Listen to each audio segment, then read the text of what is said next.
Olá, família brasileira! Tudo bem? Eu sou o Tricurti, este é o podcast do ProFootball.com.br. Objetivamente, por dados, estatísticas, o podcast mais ouvido de futebol americano da América Central e do Sul, né? Porque a América do Norte, infelizmente, a gente não consegue bater os podcasts americanos.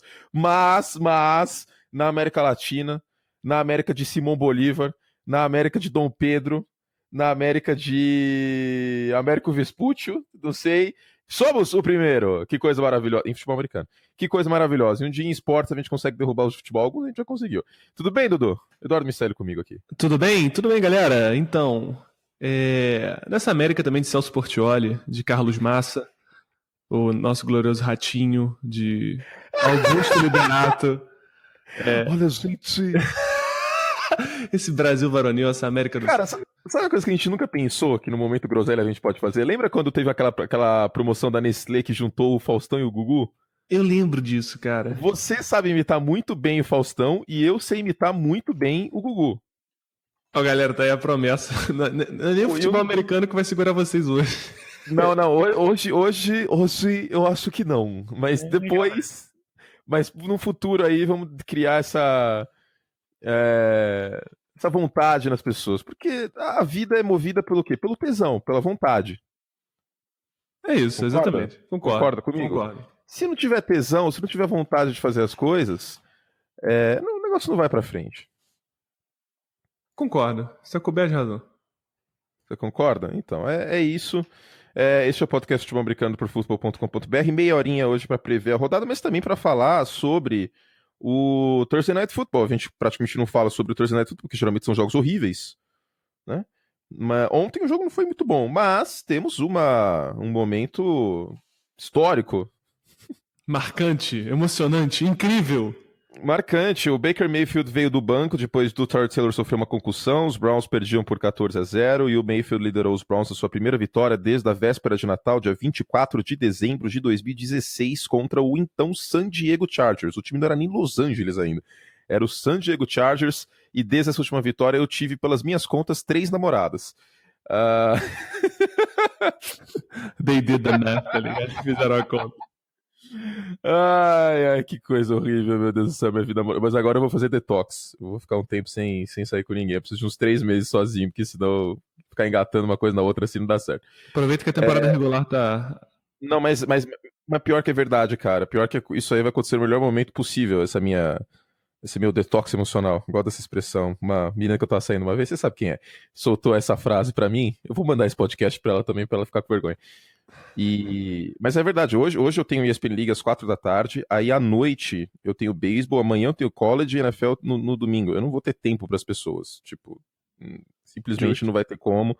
Eu virei um workaholic, e não é como se eu não trabalhasse de segunda a sexta, né? Por exemplo, agora, sexta-feira, estamos gravando um podcast. É um trabalho divertido? É. Mas editar podcast não é divertido não, tá, gente? Vocês acham que é só festa, que é só alegria, que é só ficar dando hot take no Twitter? Não é só isso aí, não. Ter que editar a imagem no Photoshop é um saco. Mas voltando. Foram 19 jogos sem vitórias dos Browns, né, contando o empate da semana 1 contra os Steelers. E o Mayfield foi o primeiro quarterback, primeira escolha geral, a ter uma partida inicial na carreira com vitória no último quarto, com virada. O irmão do Derek Carr, o David Carr, em 2002 pelos Texans, tinha feito isso também.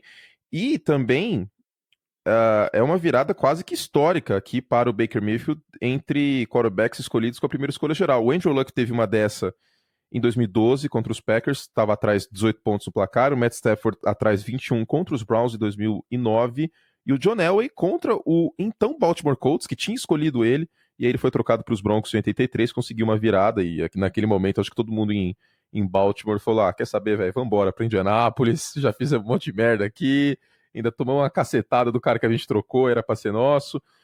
Enfim, então foi um jogo muito bom do Baker Mayfield, e a grande comparação dele até com o Sam Darnold ontem são os passes para além da linha de scrimmage. O Sam Darnold muito check down, um jogo muito conservador, e o Tyrod Taylor também. O Tyrod Taylor teve só um passe completo para além da linha de scrimmage, de 10 tentados. O Mayfield teve 14 completos de 19 tentados. E o que o New York Jets pensou? Bom, o Baker Mayfield no pocket, às vezes ele não fica muito confortável. A gente viu isso em algumas ocasiões lá em Oklahoma. Na semifinal do College Football contra a Georgia, tá aí a importância da gente estudar bastante pro draft, porque esses caras vão virar jogadores da NFL. e não é do dia pra noite que algumas coisas mudam, às vezes ele ficava desconfortável. No segundo tempo daquela partida ele ficou desconfortável. E aí os Jets começaram a mandar um monte de blitz. Não deu certo. Ele teve 8 passes completos de 11 tentados por 84 jardas contra blitz, sendo que o mesmo Tyrod Taylor teve 2 de 9 para 5 jardas. Então, se o Hugh Jackson tiver um pouco de consciência, um pouquinhozinho de consciência, não tem como o Baker Mayfield não ser titular daqui pra frente. Pô, aí você tá botando também muito na conta do Hugh Jackson não ser um completo louco e trocar de novo pro Tyrod Taylor. Agora, tem um ponto muito razoável. O Hugh Jackson não vai chegar no... Fala um pouquinho mais longe do mic, Dudu. Você tá falando muito perto, tá abafado.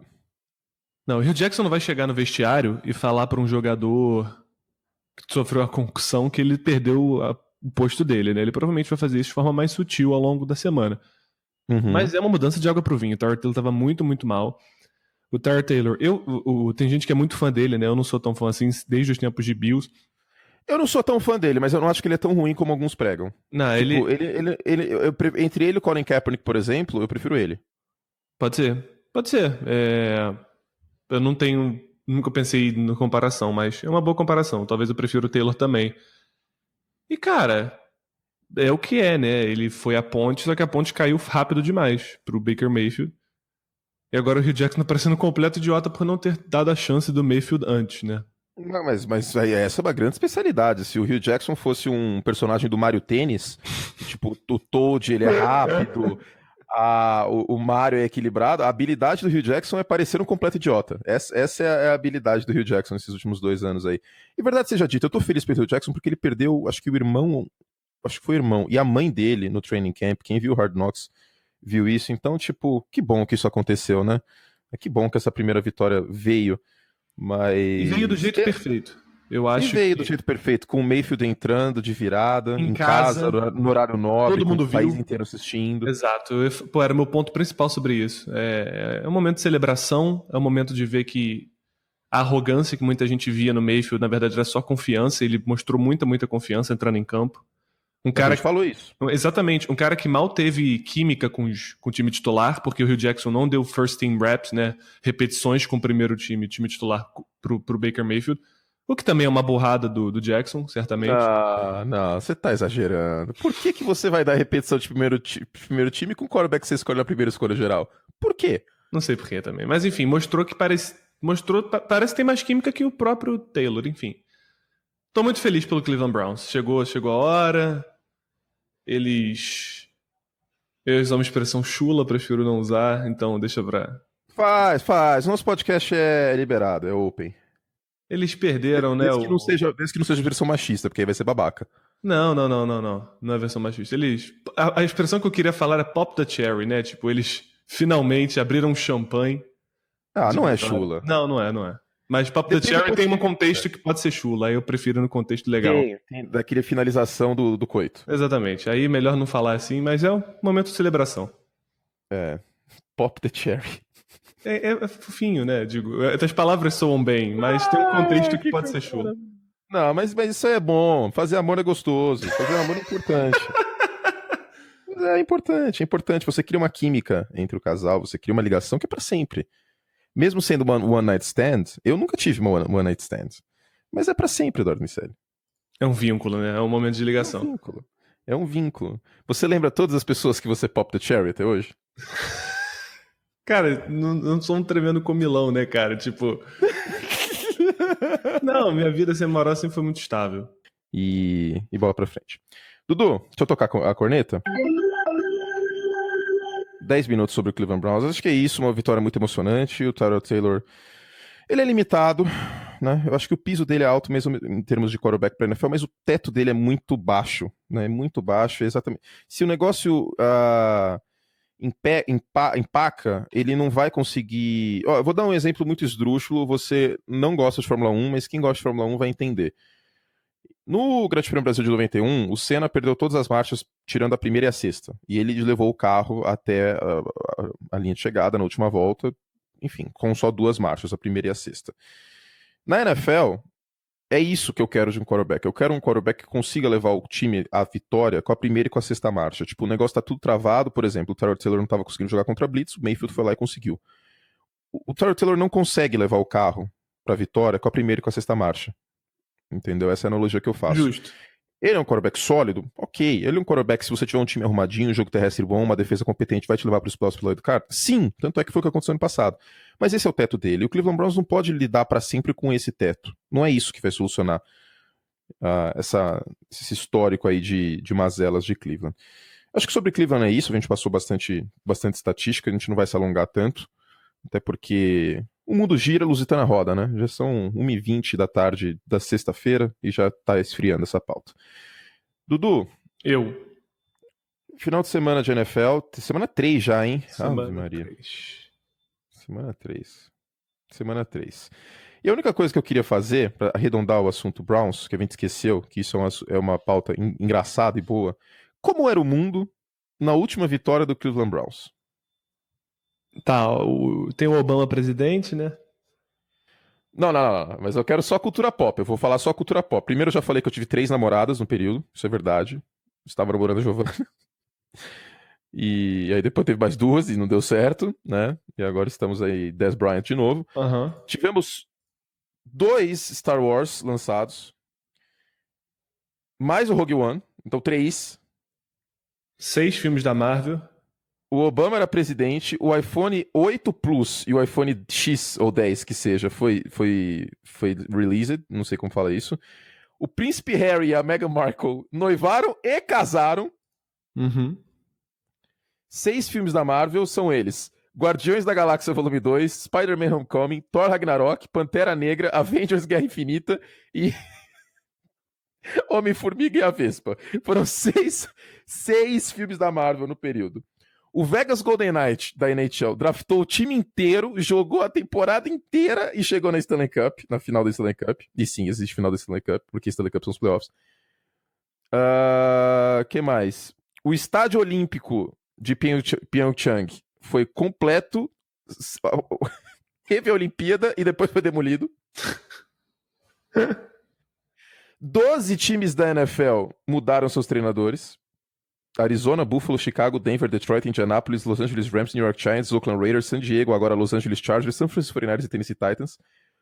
O Neymar foi do Barcelona pro PSG por $200 milhões. 3 times estrearam na Major League Soccer, Atlanta, Minnesota e o LAFC.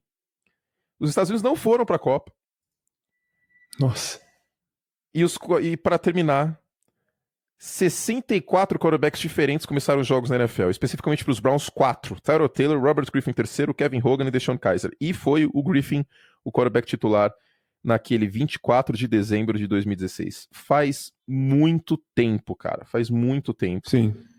E o que mudou na sua vida, Eduardo Miceli? Eu já falei o que mudou na minha. O que mudou na sua vida desde 24 de dezembro de 2016? Não, eu terminei o relacionamento e entrei em outro, basicamente. Só isso. E me mudei e... É isso. Eu estudei muito, eu fiquei um melhor roteirista, escritor. Baluarte. Um baluarte mais completo. Muito bom, muito bom. Então vamos para a semana 3 da NFL, né? Vamos. Aniversário Guanabara, ninguém é a nossa vinheta. Tem novidades todo dia e promoção pra todo lado. Papeito ia 100 quilos? 2,4. Só fala.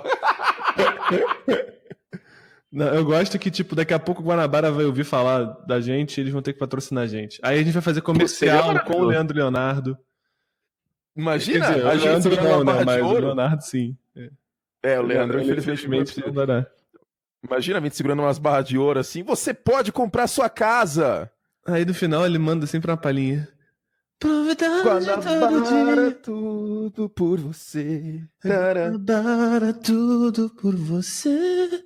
Lindo isso.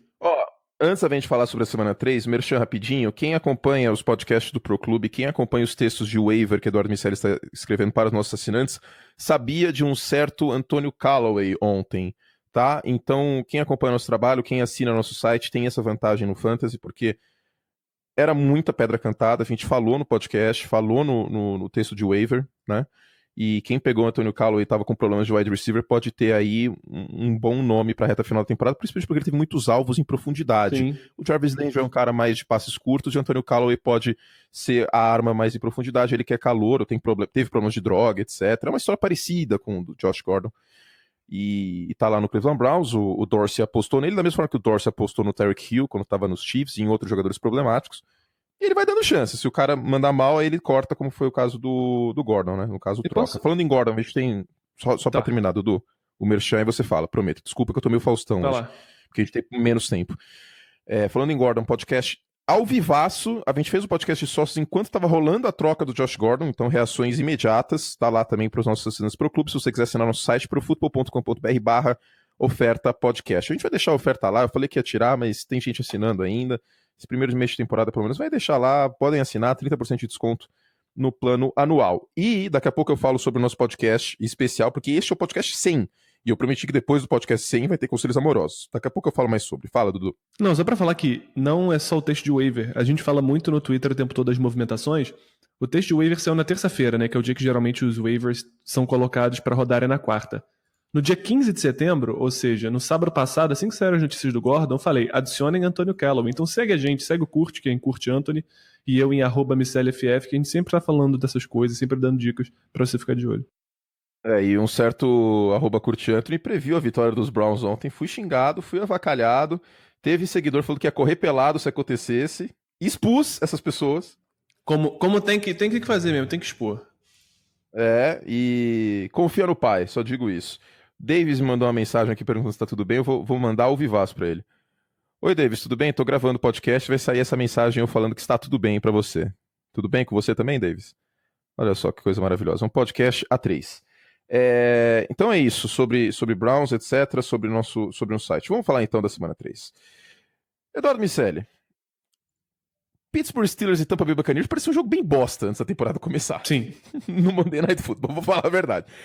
Mas aí o ciclo de Fitzpatrick que aconteceu, ele lançou para 400 jardas e 4 touchdowns em 2 jogos seguidos, coisa que só foi feita pelo Dan Marino em 1984 e também pelo Billy Volek, mas ninguém lembra. E aí fica a pergunta, Buccaneers 3-0? É possível, é bem possível, o jogo é fora de casa pro Pittsburgh Steelers, né? Então a gente sabe que o Big Ben tende a não ir tão bem. A gente sempre espera o jogo explosivo do Big Ben fora de casa, uma hora vai acontecer algum. Pode até ser essa semana, mas sempre lembrem que ele não joga tão bem assim. E pode ser que o Ryan Fitzpatrick mantenha a mágica, né? Os Steelers cederam 1 bilhão de jardas aéreas e 6 touchdowns pro Mahomes em casa semana passada. A defesa realmente é um caco. Apesar do Joe Hayden provavelmente jogar, né? O que já melhora um pouquinho a secundária. Mas bem possível que seja um 3-0 aí, cara. E a grande história, falando de campanha e puxando o Pittsburgh Steelers, é que desde que a NFL colocou os playoffs em 1990 com 12 times, 78% dos times que tinham pelo menos 2 ou 3 vitórias após 3 semanas chegaram na pós-temporada. Então, é complicado você começar 0-3, ou como os Steelers se perderem 0-2-1, e pensar em pós-temporada.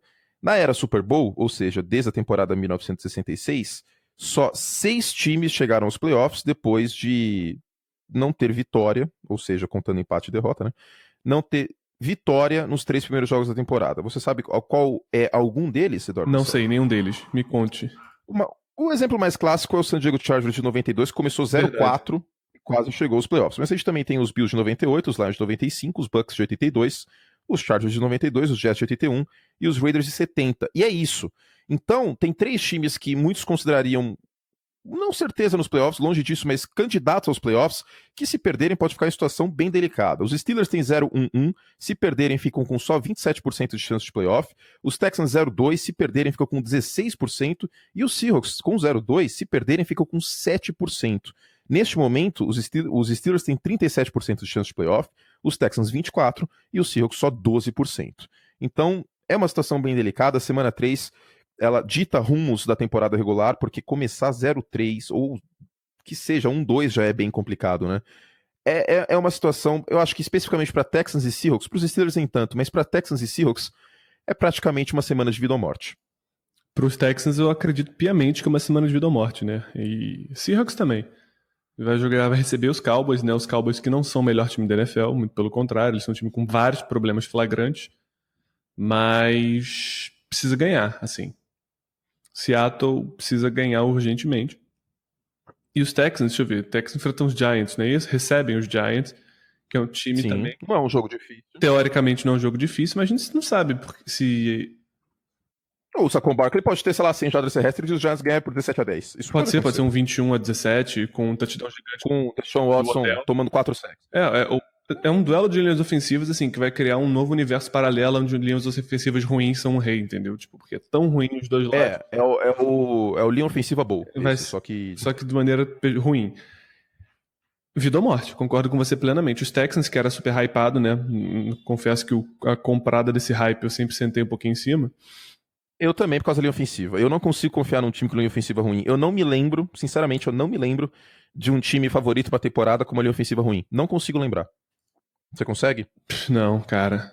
Campeão do Super Bowl não tem. Linha ofensiva ruim, alguém que foi bem. Eu não consigo.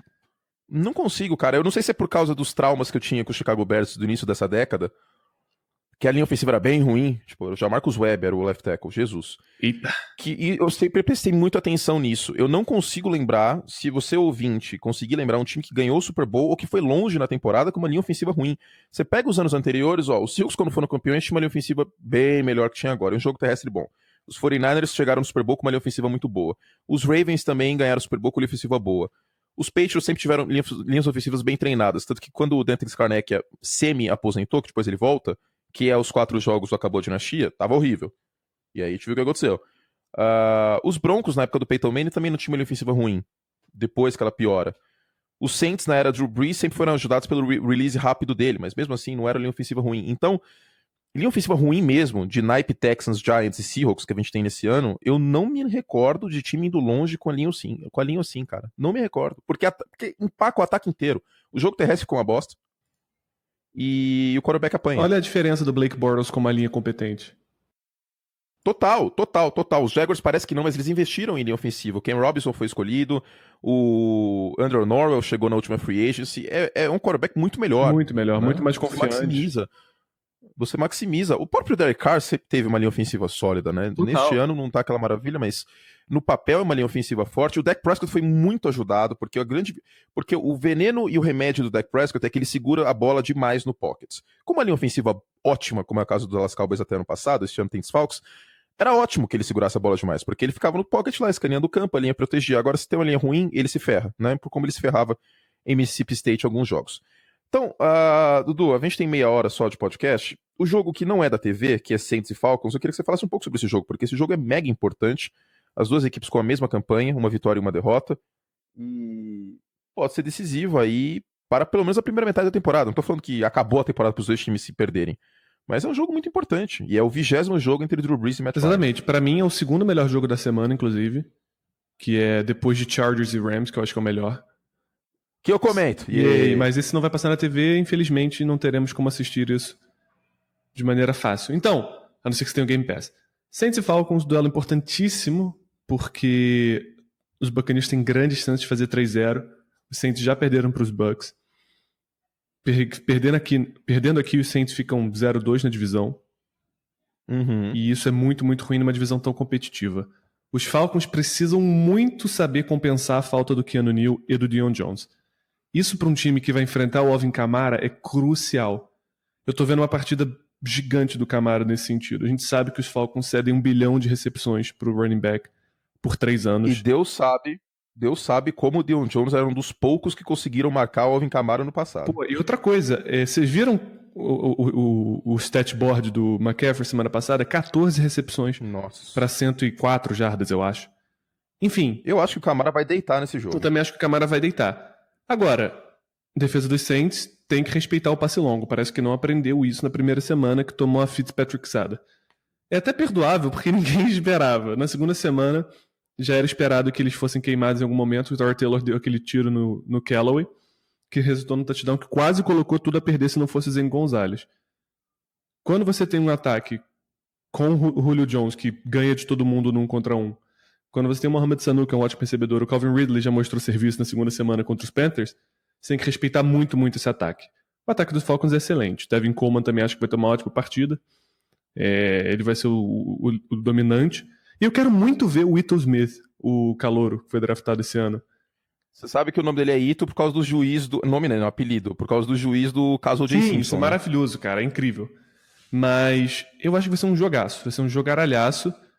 Acho que o fiel da balança, né, o que vai decidir o jogo, a favor dos Saints vai ser justamente esse jogo curto, né, no passe curto com o Kamara, e também explorando o rapaz lá, o Michael Thomas no slot.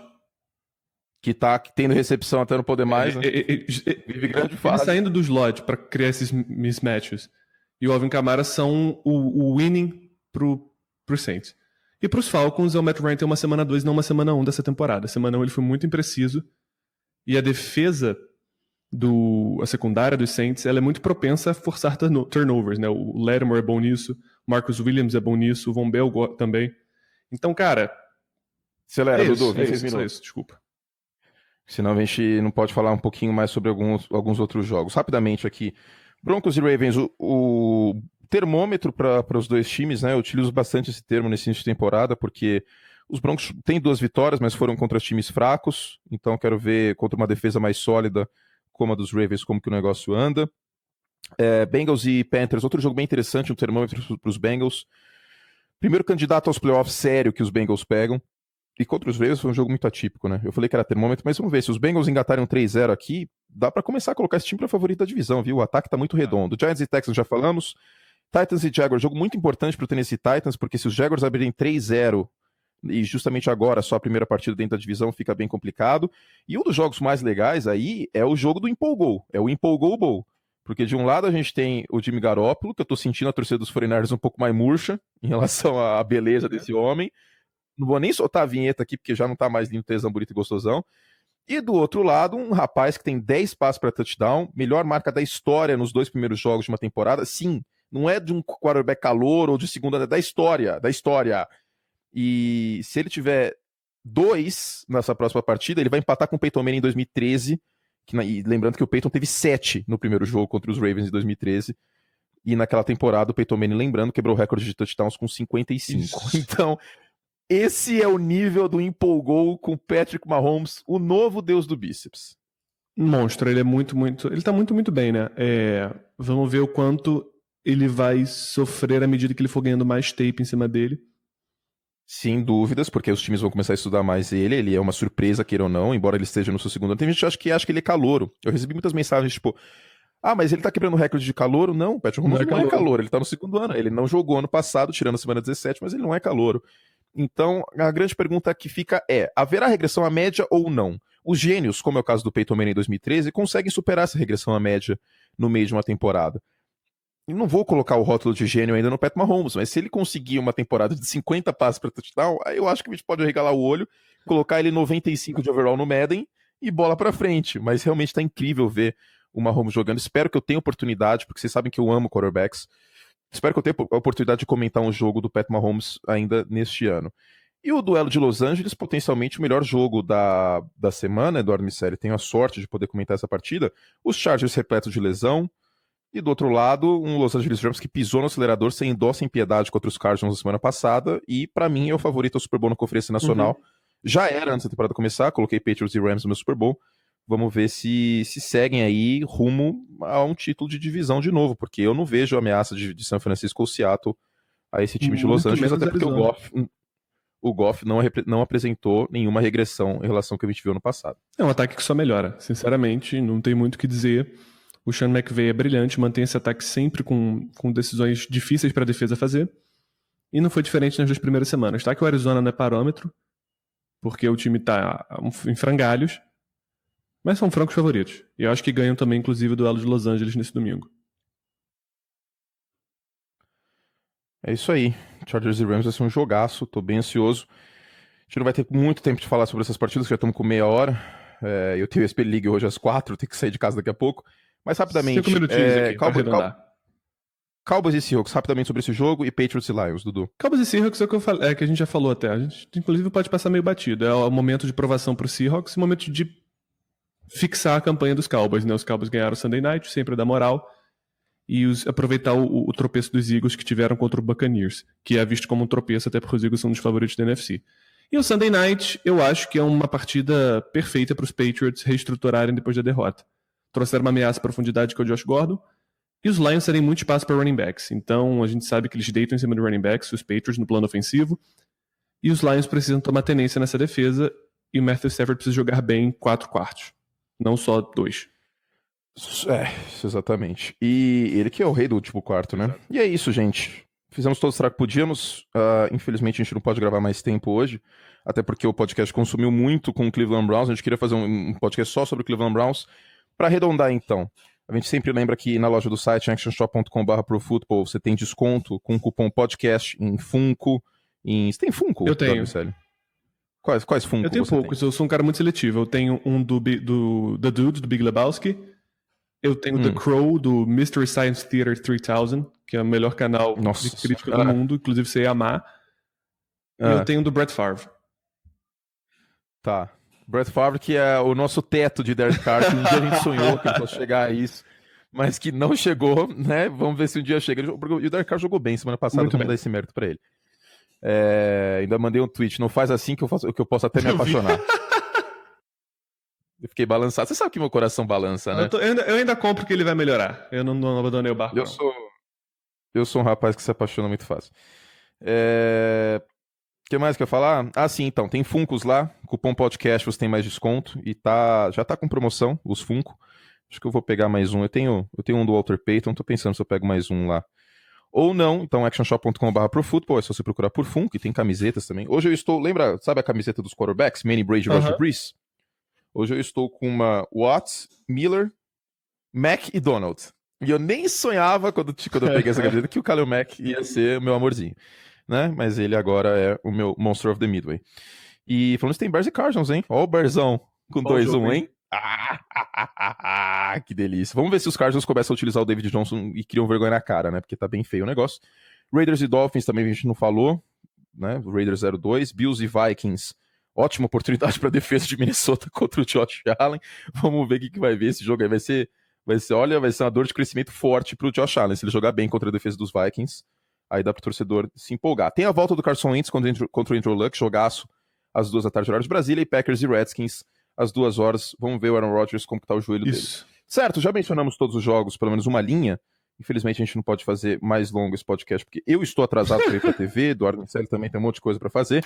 Fizemos todo o estrago que podíamos, e para terminar, podcast Conselho Amoroso vai estar só no feed, então você vai no Spotify, é de graça o feed, tá? O Pro Clube é outra coisa. Vai lá no feed, Spotify, bit.ly/podcastNFL, no iTunes estamos também, aplicativo podcast de iOS, no Google Podcast, é só você procurar pelo nome do nosso podcast, se inscreva, porque vai estar lá o podcast Conselhos Amorosos, e se você tiver dúvidas, eu que fiz muita besteira, então eu tenho ampla experiência no ramo dos relacionamentos, né, inclusive com relacionamentos relâmpago, etc. Mande para a minha DM, ok? No Twitter, ou para Eduardo Miceli, eu vou abrir as minhas DMs, tá? Porque eu não deixo aberto, porque o povo fica pedindo dica de fantasy em vez de jogar por si só. E aí eu não tenho tempo de responder também, aí às vezes eu respondo e a pessoa fica contrariando. Não, mas isso, aquilo. Eu olho e falo assim, mas por que o cara veio falar comigo então, velho? Você já tem a resposta. Mas eu quero arredondar esse podcast. Isso acontece com você também? Acontece bastante. Acontece, tipo, por que você acha disso? Cara, eu acho isso, tenho medo por causa disso. Não, mas isso. Falei, então beleza, cara, tipo, só tô te falando. Bom, tá lá, ó. Receber mensagens diretas de qualquer pessoa e podem mandar pra minha DM no Twitter, @CurtAnthony, as suas dúvidas de conselhos amorosos, mandem para @MiceliFF também, ele vai abrir as DMs. No Instagram não, porque eu não olho, porque é muita mensagem, às vezes eu não tenho tempo também. Mandem no Twitter, tá bom? Vamos concentrar lá no Twitter. E na próxima terça-feira, dia alguma coisa de setembro, podcast especial, Conselhos Amorosos, com a música de volta, Slave to Love. E, inclusive, Eduardo Miceli, vou arredondar aqui, eu acho que eu posso falar o nome dele. O Marcelo, depois do nosso podcast Conselhos Amorosos, é aquele que falou pra menina, que queria ser só amiga dele, que ele perguntou no podcast. Lembra que eu fiquei pistola? Lembro, eu acho. Aí eu falei, mas você não pode falar isso pra ela. Aí eu falei, cara, chama ela pra sair de uma vez, teoria de Rossel Tuve. Chamou, ela aceitou sair, e agora eles estão namorando. Que lindo. Então, Marcelo, um abraço pra você. Olha só, esse podcast mudando vidas, gerando karma positivo pra minha vida. Agora eu tô num detox emocional aí pelos próximos 3 meses. Eu quero virar monge. Eu não vou sair com ninguém. Eu não vou sair com ninguém. Nem se o Eduardo Miceli fizer uma cirurgia de mudança de sexo, que ele é minha alma gêmea, eu falo assim, tá aí. Eu casava. Não, nem com você eu ia sair, Dudu. E... Quanta besteira. Detox emocional é agora. Mas eu vou ajudar vocês, eu vou gerar karma positivo pra minha vida. E nós vamos nós vamos te ajudar a ser feliz, tá bom? Então é isso. Fizemos todos o que podíamos, Eduardo Miceli. No próximo podcast vamos fazer muitas coisas boas pelo coraçãozinho dos nossos ouvintes. Deixa eu só deixar uma informação pra acabar o podcast, que a gente dá um beijo. Diga. As últimas 3 vitórias dos Browns foram lideradas por quarterbacks que ganharam Heisman: Johnny Manziel, RG3 e Baker Mayfield. Um beijo, galera. Um beijo carinhoso o podcast não vai substituir o Discussões Saborosas, o principal, tá? Vai ser um extra. E aberto pra todo mundo, também não é dos sócios. Tchau, gente. Um beijo carinhoso. Até a semana que vem. Aproveite a semana de NFL e me assistam lá no domingo. E sábado à noite tem Stanford e Oregon na ESPN2 e tem o Justin Herbert, que é um dos 2 quarterbacks que pode ser escolhido na primeira rodada do draft. Quarterback de Oregon. Então assistam também que vai ser importante esse jogo pro draft, tá bom? Beijo, gente.